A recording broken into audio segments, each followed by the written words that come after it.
Marjorie Stevens, President and CEO for BBB Serving Northern Indiana. And on behalf of your Better Business Bureau, we welcome you today to learn about protecting one of your biggest assets in the face of disaster, your business. It's very important to have a disaster recovery plan and/or a business continuity plan in place.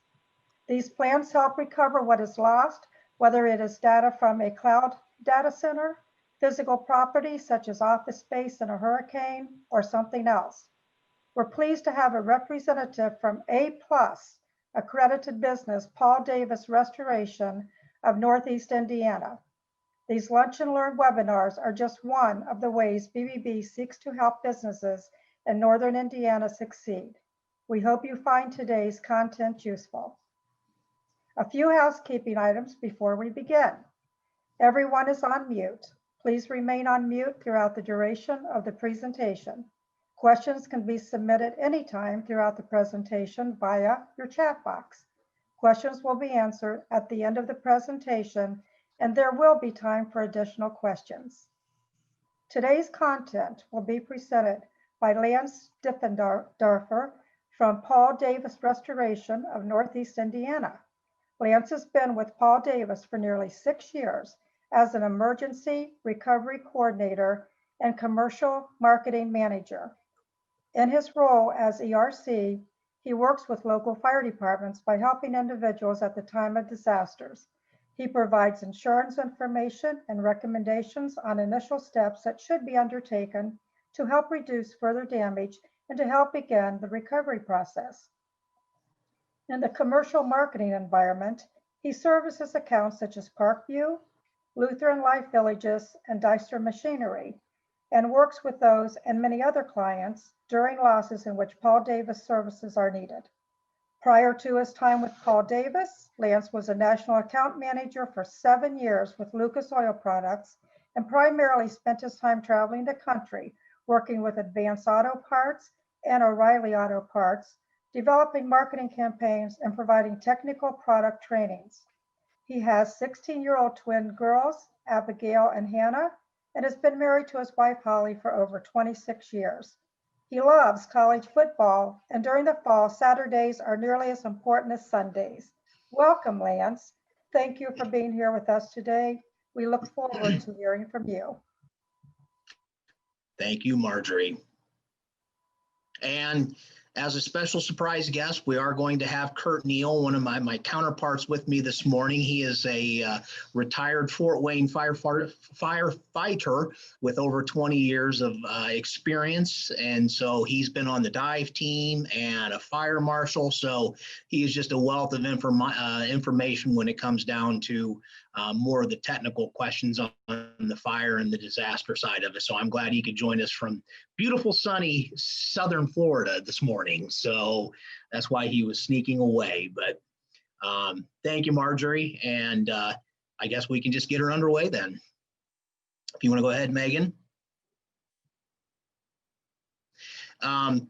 As you saw, we're going to be looking at disaster planning primarily today, and the objectives are really going to be focusing on the commercial side of it. However, all of this information can be used even on planning your own home emergencies. You never want it to happen, but obviously planning for it, if it does happen, having a plan is far better than having no plan in place where you're just scrambling at the end of it. So today, we're just going to look at the different phases of that disaster, the disaster management, the emergency action plans, and how to devise that emergency plan and the guidelines for a successful restoration process when it's all said and done. The phases of disaster we'll look at are the preparedness, response, mitigation, and the recovery. And each phase is discussed, and we will expand on these. In the course of this, we'll focus on the planning for businesses. And I think the biggest takeaway out of all of this is, even though we can't plan for everything, just having the plan in place will certainly help insulate or at least mitigate some of the pain once a business has to experience a loss or anything that comes their way through that. So it really is not hard and fast, or hard in place, but it just gives us a basic skeletal outline of what we're going to be looking at today. So Megan, if you want to continue. And one of the key things I want you to take away from today is, why are you here? What are the objectives of your presence on this presentation today? What brought you here?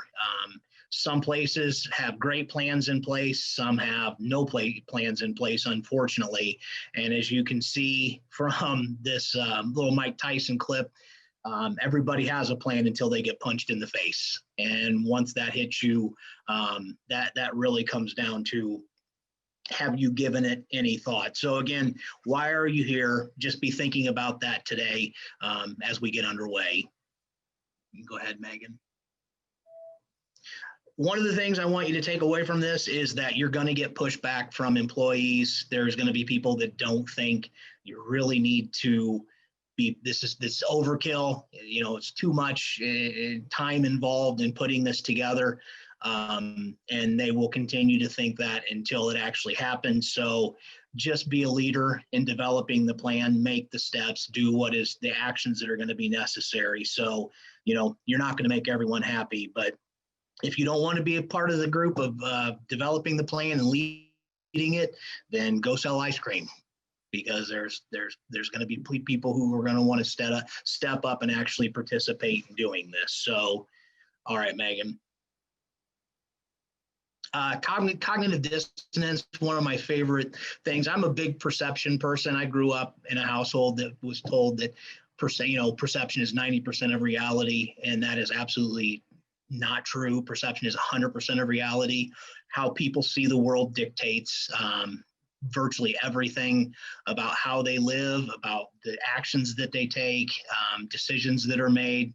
And one of my favorite sayings from Frantz Fanon is about cognitive dissonance. And it's basically, in a nutshell, even given all of the information in the world, if you were told all of the facts and you sat there and just had a hard time being able to sit there and process actually the truth of something, that's called cognitive dissonance, where we just basically disavow or just throw away what we can't deal with. And unfortunately, you'll see a lot of this, especially in the recovery process after a disaster. People are in shock when things happen and really have a hard time dealing with the issue that maybe they lost pets during an event, if it's a residential fire, and things like that. So there's a lot of things that people have to wrestle with through the event, but cognitive dissonance, I think, is one of the things that I just really like to hit upon with people when we get moving on discussing these things. So Megan. Okay, go ahead. And in the beginning, are you disaster ready? You can go ahead and click these, Megan. There's 5 of them. At the end of the day, how many here, think about it, and you can raise your hand or the thumbs up or whatever you want to do if you can, already have a plan in place? Have you already considered an event, a major event that disrupting your business or your organization? I had literally a retirement home. And when we started this process and Kurt was undertaking this with me, I said, what happens if a tornado comes through here and just takes out your entire facility? And they just had a blank stare on their face. They really had not given that thought as a possibility. And it is a possibility. However unlikely it might be, it is something that you need to at least have a basic framework in place to deal with a complete and utter total catastrophe or total loss at the end of the day. So again, as we get into this, who has made that plan? Who's taken the time to evaluate their plan? How successful was it? Have you actually tried executing it? And whether it's an employee location where all your employees during a fire or a weather event would actually meet up. I mean, have you run those types of scenarios and actually done them and practiced them? And then those that have a plan in place, what is your confidence level? I mean, how good do you think the plan is. There are organizations that have a 10-page document, and again, a lot of this is going to depend on the size of your organization. But I have retirement homes that have books that are 6 inches thick, basically step by step. This is how we are going to deal with this, in the event that the chain of command might get, harm, killed in the event. They want to make sure that they have a strong plan in place. So next, Megan. Are you ready? 52% of small business owners say that it would take months to recover from a disaster, and more than 75% of them do not have any kind of disaster plan in place. And really, we're talking about single person organizations to having 5,000 or 10,000 employees. It really is going to depend on what size of the organization, who has a plan. I guarantee you, and I've seen it, Lincoln Financial has a very, very detailed plan in place if something happens for that organization. But especially for the smaller businesses, single person up to 10, 20, oftentimes they really haven't given it a lot of the thought that it deserves at the end of the day. Because business interruption is often more costly than just the physical damage. We think about structures being hit or being brought into a place of disuse, but it oftentimes it can be more than that. Biohazard, it can be phone systems going down, things like that. So it's not just the physical damage that causes the business interruption. And I think this is probably a low number at the end of the day, but it's estimated that 25% of businesses will not reopen following a major disaster. They do not have the plans in place. They just do not have any kind of recourse to go back and really just have that path to go on, especially if it's a total loss. Most of them, I would say probably closer to 99%, are never going to go back into business after that point. So just some statistics to really kind of bring home the severity or the thought that needs to go into this process. So Megan, here are some of the typical types of disasters that we deal with on a daily basis. Wind, tornado, hurricane, especially water and flood. Hurricanes, we don't, but obviously we have offices, or we do have offices around the country, particularly Florida and that Gulf area, that do deal with hurricanes and hurricane seasons. But we do get the winds, the tornadoes, and the floods. Megan. Fire is another, probably the second most that we deal with. However, hazmat, got a call in for a biohazard this morning for some cleanup. Explosions, not so much, but again, with the unrest and stuff that's going on, right? Hopefully we don't see more calls like that. And collapses from time to time. And Megan. And then again, there's 5 of these, Megan, that you can go ahead and skip through. And I want to make sure that everyone knows that this is available. You can reach out to me. I guess if you want to reach out to Nicole, we can get you copies of this. There's nothing, on here that's special to us. I mean, it's just, we want to make sure that you've got as much information when you're developing this plan as possible. But here are some other types of disasters that sometimes may get overlooked at the end of the day. Man-made technological events, industrial accidents, things like that, hazardous spills, especially with what we have going on with the civil unrest and the riots, with the malicious attacks and things that are happening. And I know I was just told recently by some law enforcement that there's going to be heavy presence at the Capitol buildings in all 50 states, during inauguration and things like that, because they are concerned about civil unrest. The cyber attacks, hopefully you've got good virus protection on all of your systems and you're training employees to look for those sorts of things. The loss of workforce right now, we were just discussing the whole COVID thing going on. Pandemics is really not something that we had given a lot of thought to, but now I can promise you, you do want to talk to any of your insurance carriers or whoever your carrier is about looking at some type of epidemic coverage you would get wiped out for a couple of weeks at a time from a pandemic. And then supply chain disruptions, particularly with my background with Lucas and then Napa Auto Parts before that at the national level, supply chain disruptions. One of the biggest things I don't think a lot of people understand is that a lot of most of your major food supply chains, Kroger's, Walmart, Meijer, all of those typically have about 3 days worth of food. We are looking at just-in-time supply chains right now in so many different areas, and especially in our food chain, just because, the freshness of the fruits and the vegetables and things like that. It's not like potato chips are going to be gone in 3 days, but, especially your freshly available things, they will be gone. And so really it is, even for your own personal home, having some things on hand available in light of a disaster occurring, if ice storm take your power, things like that. So Megan.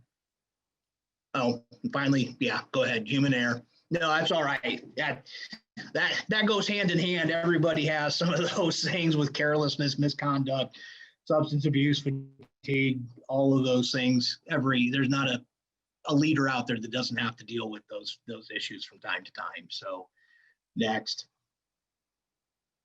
And then here's just a little fun exercise I like doing. Hopefully if you stare and you're at the right angle with that cross in the middle, you stare at that long enough, you should tip it. About 95% of people will start seeing a green ball, and the purple ones will start to disappear. And they're there. And like I said, I'll be more than happy to send this to you so you can do it yourself. So, but perception really does dictate a lot of things. And at that point, does anybody have any questions if they want to type in the chat box or anything at this point? Or Kurt, do you want to expound on anything? I don't know, you have to unmute yourself if you're still there. I'm going to take that as a no. Anything? Okay. Next, Megan. So really what we're going to look at now are just the phases of disaster management, the preparedness part of it, and the response, or the two I think major when you're putting your business impact analysis or your business continuity, however you want to name that, whatever you want to call that.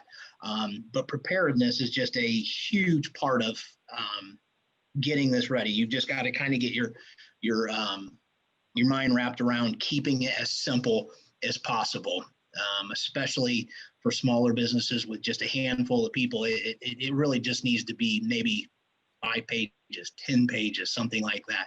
But it needs to be something that can be recited by basically everyone in there, the steps that are going to be taken, and everything along that continuum. And really the other thing is practicing that plan at least once a year, being prepared to actually implement it. God forbid something does happen along the line. And then in part, as far as the response, knowing who's going to respond, when, we're going to go over that more. There is going to be some duplication of information here, so bear with me, please, because it really is the hardest part is getting people on board with the idea of we need to have a plan. If you can get to that point,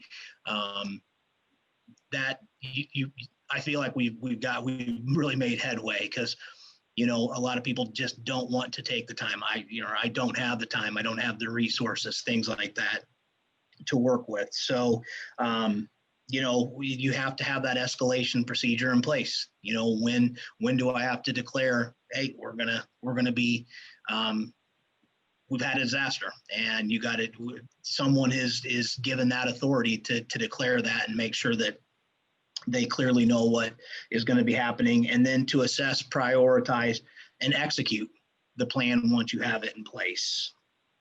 So, okay, Megan, next. Then the mitigation and the recovery process. So the 4 steps, these are the last 2 really in that whole continuum. this is really where Paul Davis's area of expertise is on the mitigation and the recovery. So that ergo, we're talking about this today. That's insurance is going to want as much mitigation as possible. And if anybody has any questions about mitigation is simply stopping ongoing and further damage.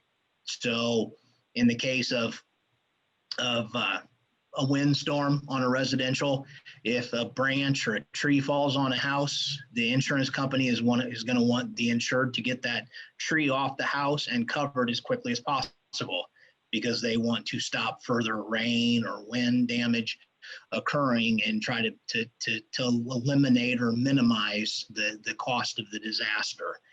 And then in the recovery part of it, it's really about the resiliency of the company. How are you set up? I mean, what steps have you taken to continue to operate your business? And again, we'll go over some of the recovery steps coming up here in a little bit. Megan.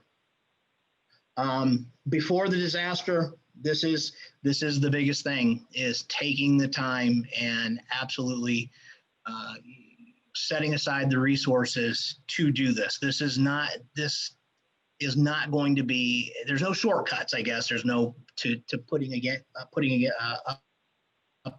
a good business impact analysis.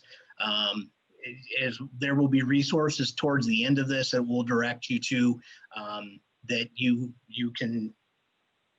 really need to develop your own. I mean, it really gives you kind of the skeletal basis of how you do that. But again, any of these resources that you decide to go with, ready.org, whatever, it kind of gives you that skeleton. But doing the impact analysis is absolutely the most critical part. And you have to identify 5, but some of the lists will give you 25 from wind to earthquake to cyber attack. Each business, each organization is going to have to find where they believe that they have the most at risk for business interruption at the end of the day. And so you kind of go on that scale of 1 to 10, what is the likelihood of an earthquake in Indiana? We've had them. They're rare and usually not very powerful, but we do have the San Madrid Fault, a couple 100 miles south. And they're saying that sometime, maybe not in our lifetime, but in the next few 100 to 1,000 years, that they're thinking there's going to be a pretty severe earthquake and that we're going to really, really feel the impacts of it. So it is something to think about, but fire, water, storm, those are going to be the ones that you're going to really want to focus your analysis on at the end of the day. And then what that helps do is really helps you focus on the consequences of said disruption, which, if we have a fire that is in this part of our building, or, or if this area of the office was affected by something, on a scale of 1 to 10, how is that going to impact? Is basically just figuring out your critical business functions, what is the most important thing you need to have to keep to stay in business. And there are, like I said, there are lots of BIAs out there that you can look at. So, and we'll have a list of them at the end that are some of the most used that you can easily download. So, next. Again, considering the impact, and again, please bear with me, some of this stuff is redundant, and it's a little bit easier when you're in front of people that it can actually kind of get into the dialogue of what you're going through versus a Zoom meeting where you don't get as much interaction and stuff. But consider the impact. Is it a small fire? Is it a huge fire? Is it a total loss? Is it a tornado took out half of our business?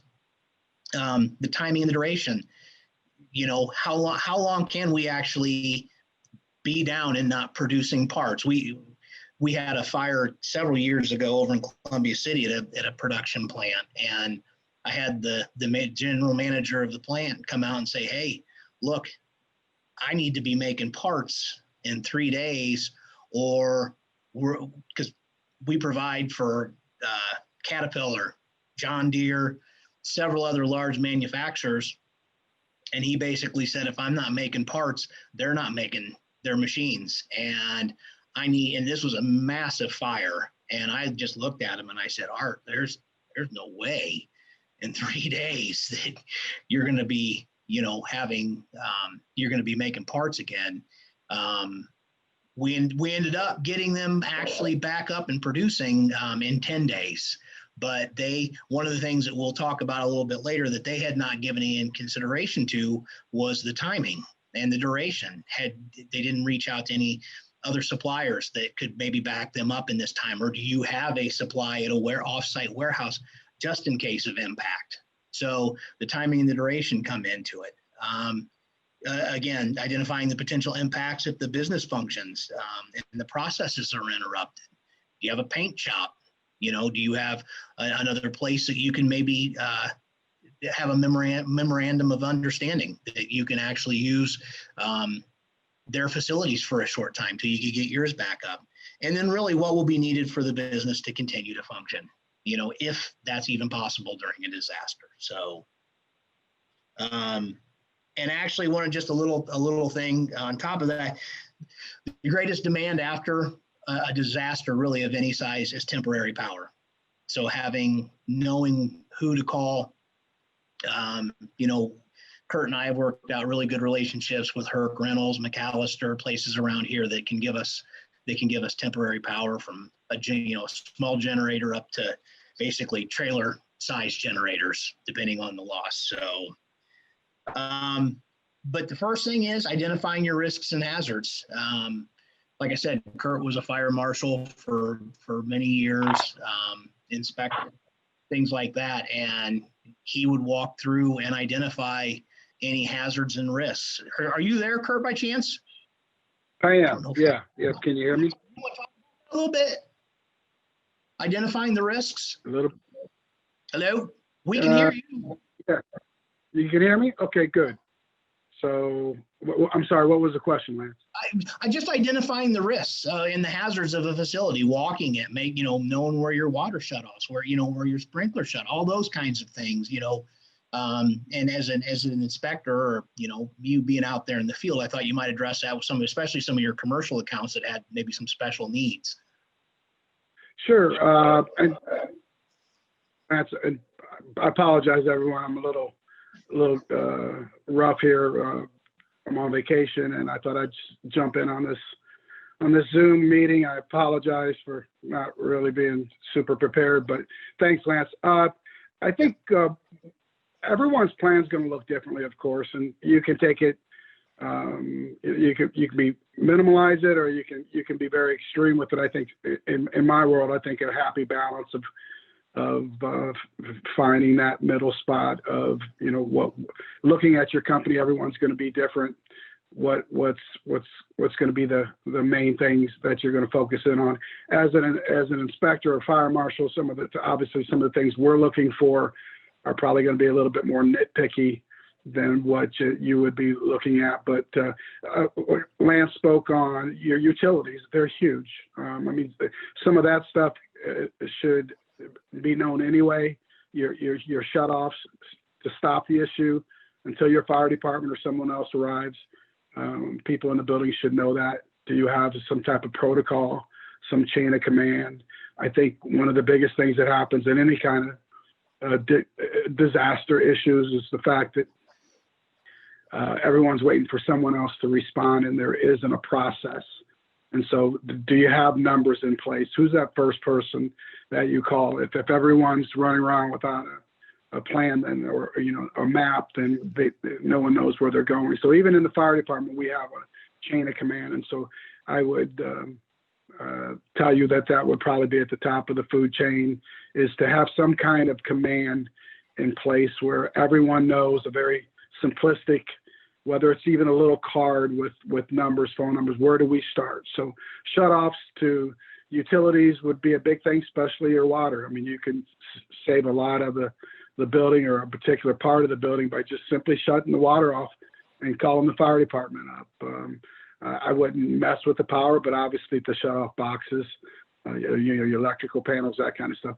I think another thing we see is a lot of times, because there's some turnover in maintenance in buildings, that sometimes we assume our maintenance people that have just started might know things that really they don't know, that maybe the guy that left or the gal that left took that information with them. So I think making sure those people are at least minimally trained with some of the very basic things that they need on a daily operation. But having a relationship with your fire department I would really promote that. Invite your fire department over, your first in fire truck, meaning that fire truck, that engine house that is in your territory, that's going to respond on a medical assist, that's going to respond on anything that's going on in your building. I would take the initiative to invite them over. They're more than happy to come by and tour your facility and be another set of eyes and ears to get that process started, to maybe identify some of the risks that you didn't see. So that whole fire crew is going to come over. They're going to walk through with you. Maybe a little snack or something to have them come over, sit down. Maybe make it a quarterly thing. They're more than happy to do that. And that also educates them on when they come to your building at 2 a.m, when typically things happen, right? At 2 or 3 when everyone's sleeping. They have a pretty good idea. They want to know where the shutoffs are. They want to know where all those hazards are. Of course, they'll make notes of it and they'll pass it on to other departments around the territory that would be second or third fire truck in, but not the initial. So I would get with your fire departments. That would be key. And they could, they're gracious enough to stop by. It's what they do. It's what they know. It's what they see, and get you started on what Lance is kind of going through right now. But anyway, that's a start. Go ahead, Lance. Yeah. Oh, thanks, Kurt. No, I appreciate that. Just as an example for another one, just thinking about, what could interrupt business. We had a retirement home that called us for that, a major flood issue. And they really had some plans in place, but we were talking about, hey, we can get you dried out. We can do all that. You have a contractor in place that can come in and do the repairs. Yep, we do. Okay, great. Well, I get a call from the head of their facility the next day and saying, hey, look, we didn't know that this particular unit of our building has to be back in. They have to be back in their rooms in 8 days, or we will lose them as tenants.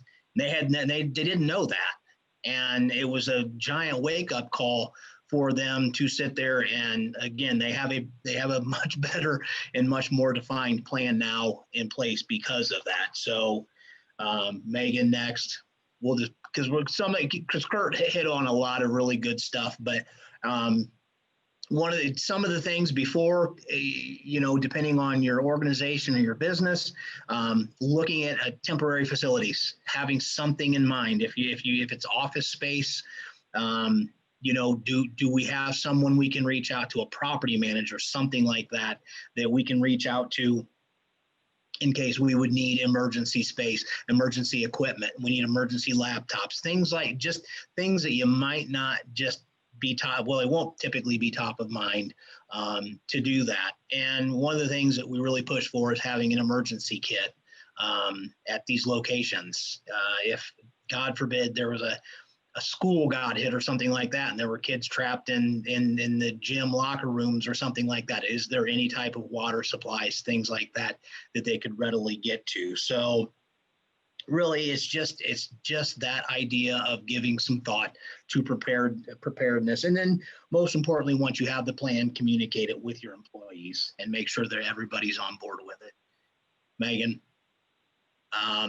again, like we hit on, get a hold of suppliers in your area that can do temporary supply, because at the end of the day, if there is a countywide disaster, everybody under the sun is going to be trying to make the same phone calls.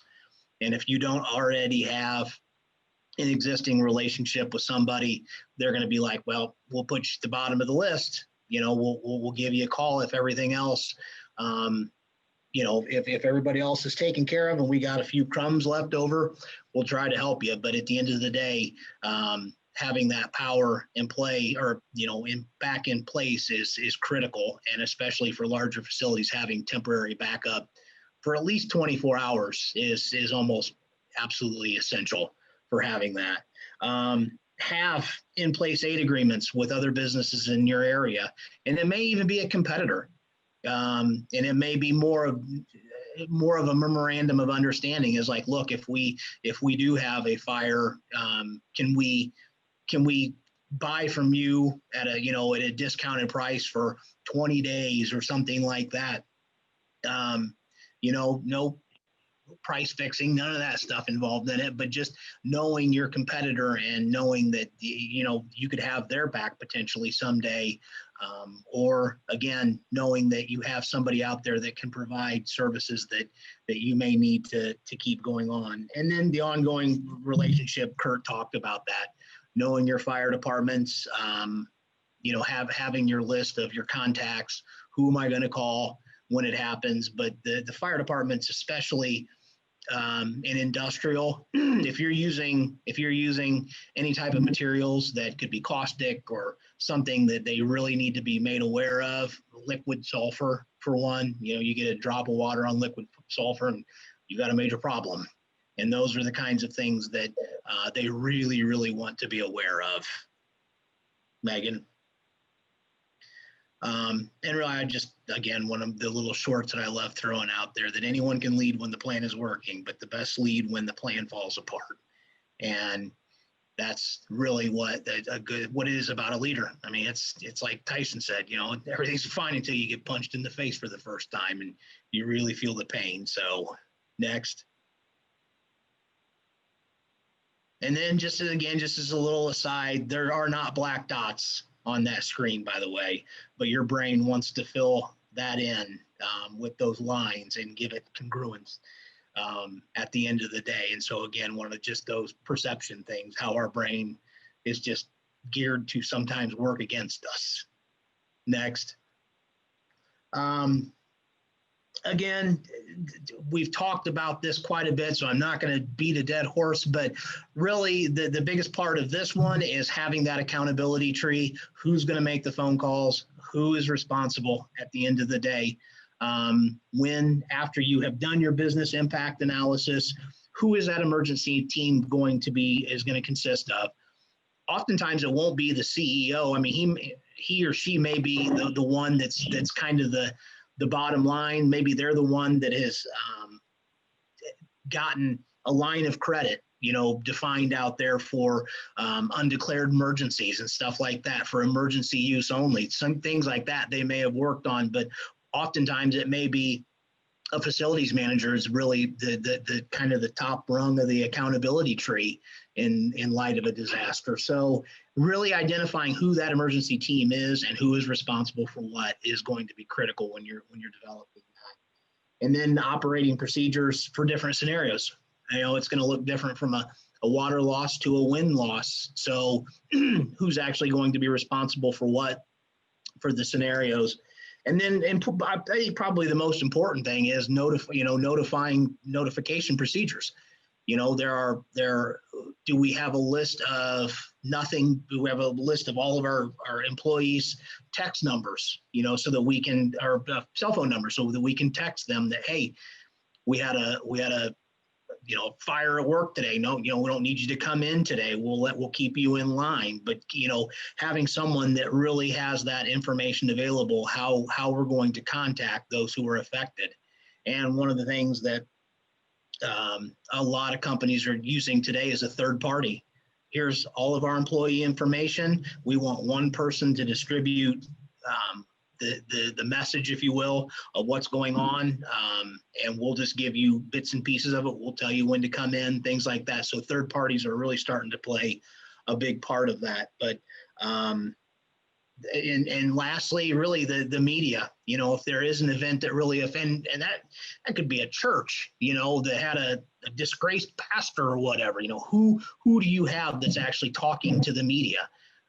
You don't want just the rank and file that really doesn't know anything about a situation going out and blurting things out to the public without having an understanding. So you really want to have someone identified who's going to speak on behalf of your company and really be the face of the company during a loss like that. And then evacuation procedures.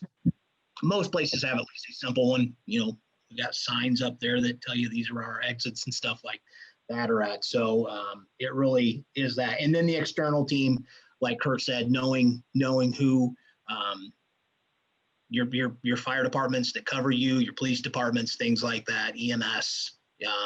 Those are all really, really important to putting a good program together. And I'll tell you, one of the benefits, you can go ahead, Megan. One of the biggest benefits is if you should be in close contact with your insurance company. You know, you put a really good plan together, oftentimes they'll reduce your premiums. If you have a really good plan and you can show them that we've given this a lot of thought and we are going to try to do everything in our power to, have as least impact or least cost if we have a loss, oftentimes they will give you discounts on that. So it is important to reach out to them and have that discussion. But again, the communication processes, how are you communicating? Another one, I guess, just a preparedness tip is to back up your records regularly and offsite. If, unfortunately, I had a friend recently, he had someone break into their house, so he was on vacation, and they stole his laptop, and it had all of his business information on it, all of his invoices, everything on it. And it was like, so you had it backed up on the cloud somewhere, right? No. I'm like, dude, what are you thinking? You can't run a business without having that information backed up in some way.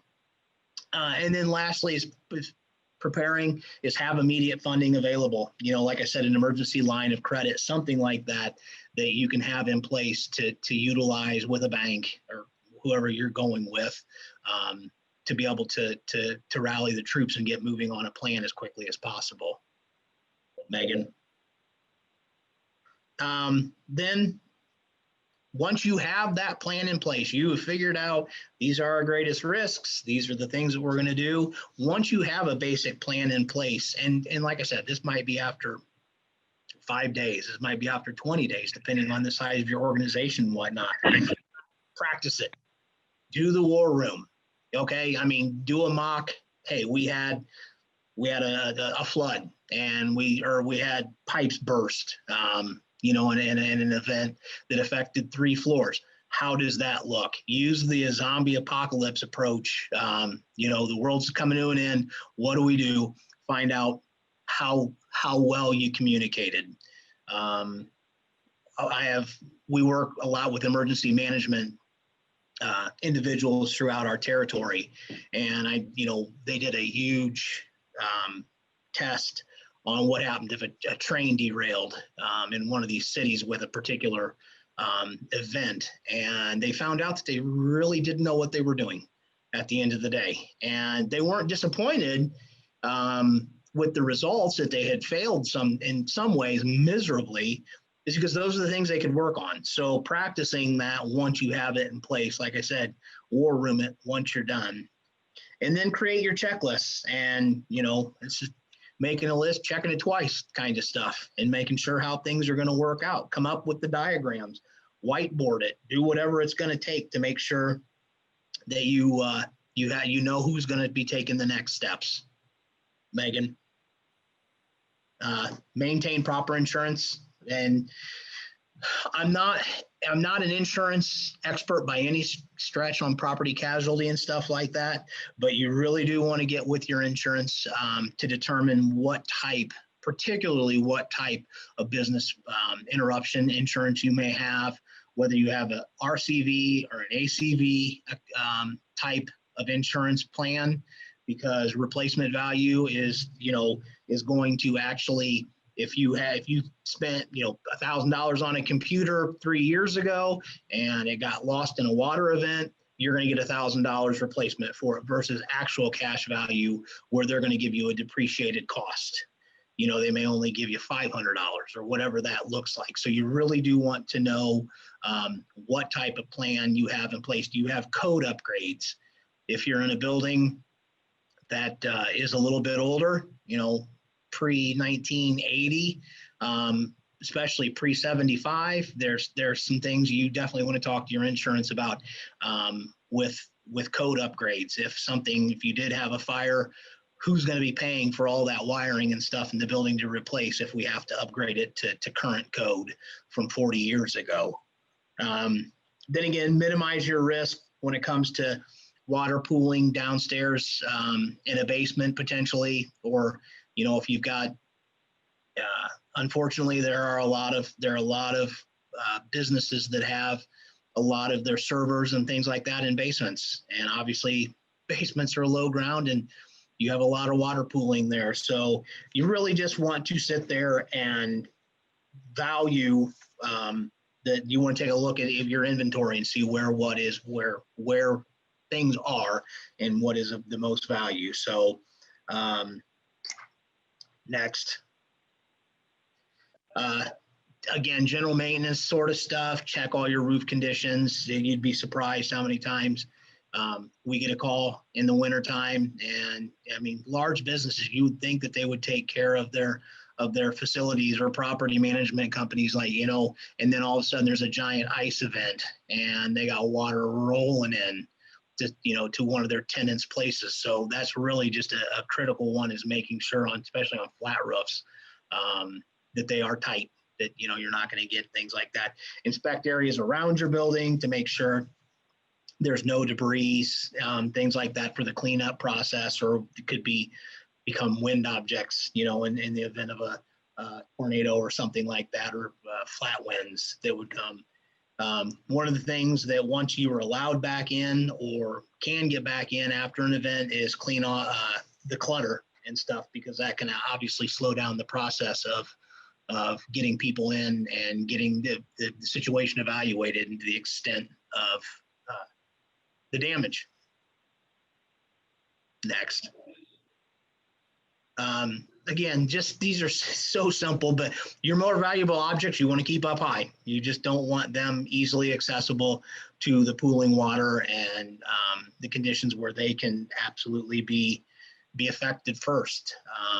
One of the other thing is, again, depending on the size of your organization, decide on what person's going to be responsible for furniture and fixtures and your equipment, versus, maybe a facilities person's more interested in doing the facility, the building itself. You may have someone in HR or something like that is actually doing the furniture, fixtures, and contents in your equipment. So clearly identifying who that person is before the loss will help you speed that up. And then, God forbid you have one, you can have someone help decide on finished materials if something would happen. Paint, are we going to go right back to what we had before, or because we had a bad event, are we going to choose new colors? Are we going to do, change our flooring out, things like that? To have that already in place, albeit it can be very, very brief and very, very quick, will help speed up that recovery process. Go ahead, Megan. Like I said earlier, having your drawings, especially if it's a newer building and you have current drawings readily available, that's certainly best case scenario. So, on all your physical stuff, I'm losing it now. Your mechanicals, your plumbing, electrical, things like that, we got a really good layout that helps. But having an exit plan, just to have a general layout, will work in a jam if need be. And then again, hammering it away, know where you can get resources. That's the biggest thing. Okay, and then then there's 5 of these, Megan. Some of the players in that process are going to be your adjuster, your emergency service personnel, any risk assessment. That's probably going to be more of the pre-planning when you're doing your business impact. But there are a lot of insurance companies out there today, and all you have to do is ask, that will provide you risk assessment people that will actually come to your facility or wherever you're doing business and sit down and kind of brainstorm that with you. They obviously they want to understand their risk.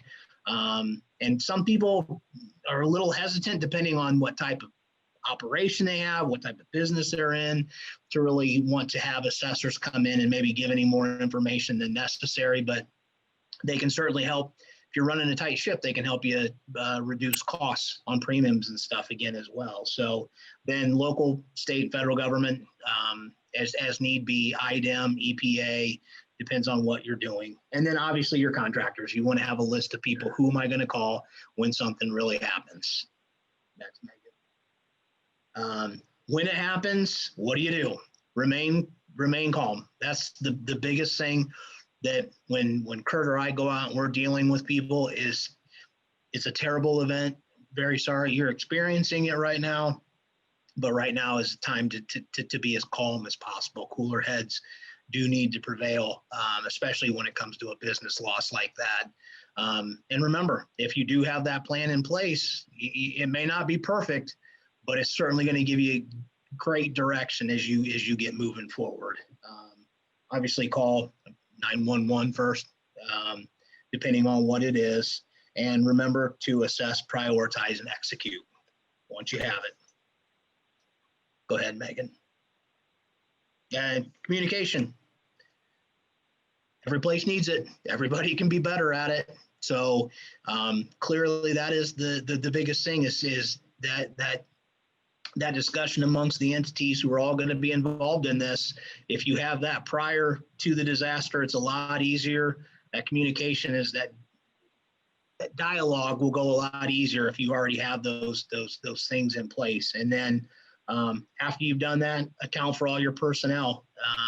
Depending on what type of event it is, like I said, whether it's text messages, things like that, and depending on the size of your organization and stuff, it's really going to be important to have that.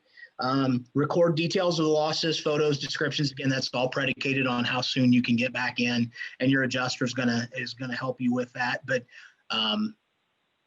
once you've notified your insurance, that's number one. As soon as you have the losses, make sure that they are aware of it. But one of the things that Kurt and I do in our role is actually go out and try to help people understand what may be the most affected, the fastest, as far as contents and things, and maybe try to get those expedited out of a situation first. So go ahead, Megan. Like I said, set up emergency funding, mitigate ongoing damage whenever you can. That's their insurance is going to demand that of you, that you actually took reasonable precautions and things to get things taken care of and battened down quickly. I had a homeowner one time had a tree branch go through their front yard, and it was pouring down water into the front. And I'm like, well, we really need to get that tree off of there and a tarp. And she goes, I don't care. Insurance will pay for it. I'm like, ooh, might want to be careful with that one, because if you don't take the steps, they can come back on you. Again, secure the site structure for safety and crime prevention, that no one can get hurt. That's a big one. Make sure no one can get in there and actually fall through a floor that's burned through and they got a flooded basement and they end up drowning down there. It's happened. And then again, I think the key thing is to be flexible enough to respond to any issues or emergencies that will occur during the recovery process, and have the people in place that can help you give you the answers. Go ahead, Megan. So having a disaster plan and utilizing your business impact analysis to identify key components and will help reduce stress and allow you to respond effectively when a catastrophe strikes, and then know and practice your plan. War room it. Go ahead. And then again, this is all stuff that we can send to you in an email. This is just a kind of a general recovery continuum. This is really how it looks from a state and national level. If you have a short term, it can be pretty severe, but you can be back in business. But long term, depending on the size, the scope of how big of an area was affected, it can be years of recovery. I mean, look at the fires in California. I mean, that's going to be years of rebuilding to get that back up and running. So go ahead, Megan. We'll flip through these real quick. This is just some of the places you can find this. This is the business continuity element through the Security Executive Council. Ours is the recovery part of this, but as you can see, there's a lot of other entities that will be involved in this. So go ahead, Megan. Go ahead. Again, just locations to go pick up the information. Go ahead. And ready.gov, I think, is probably about the best one. To me, it's about the most straightforward, simplest plan. There are way more detailed ones that you can get. And if you have a large chain of command or something, it's probably a good place to have, to have that in place. But ready.gov really has a good 10, 12, 15 page document that you can use. So go ahead. And this is one of my favorite quotes. It is easier for the world to accept a simple truth or a simple lie than a complex truth. And that's really, it is trying to get past that when we're planning, because those who fail to plan will plan to fail. Go ahead. Okay, next. And this is what's called an impossible possible item. And I really, really like this one. So go ahead and hit it again. This thing can't exist, but in our brains, it wants to sure make it look like it should be there, but it is not. If you follow those lines, it is clearly not real. Go ahead. There you go. Any questions anyone has? Or did we lose everybody? No, I don't think we did. Lance, thank you very much. It was great. We appreciate your expertise and knowledge. And I believe we're going to see if there's any questions in our chat box. And we've got our BBB Director of Communications, Nicole Thomas, who will read them to the panelists. So please go forward. Yeah, there was just one. So if anybody else has any questions, they can drop those in the chat now, or you can unmute yourself. But the one question was, if you have a loss and it is obviously a catastrophe, you kind of talked about on the business continuum, what are the chances of you, recovering? And the question wasn't, it's not as detailed as that, but that continuum was interesting, and I'd like to, so what are the odds that you will, you mentioned the 25%, what are the odds that you will, recover your loss and then be back in business? Yeah, if you have a plan in place and it's a short-term loss, again, obviously dependent, completely predicated on the idea of how severe the loss is, and what you have. But if you have a water loss, it's more of a short-term, say it's an apartment complex, something like that, the chances of recovery faster, the chances of getting back in business, not closing your doors, being overly affected by it are much greater than, once you start getting into those, that middle time. Obviously, it's kind of an exponential growth. You have a plan in place, maybe it's going to go up a little bit slower. If you have no plan in place, it's going to go up like that. So that continuum is really only as good as the plan that you have in place and the severity of the loss. Does that make sense? Yeah. Okay. All right. Any other questions? Comments?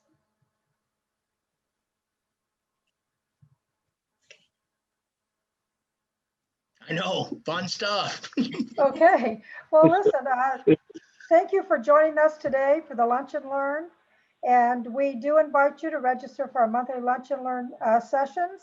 We have one coming up in February on the 19th. It's with First Source Bank, VP of Financial Wellness, Louis Zapata, and he will talk to us about financial wellness and why it matters to your business. So follow us on social media, Facebook, Twitter, Instagram, to find out more about scams and what's happening in the area. And again, thank you very much, Lance. We really appreciate your presentation today. You did a great job. And I know I learned a lot. So thanks again and have a great day, everyone. Thanks all.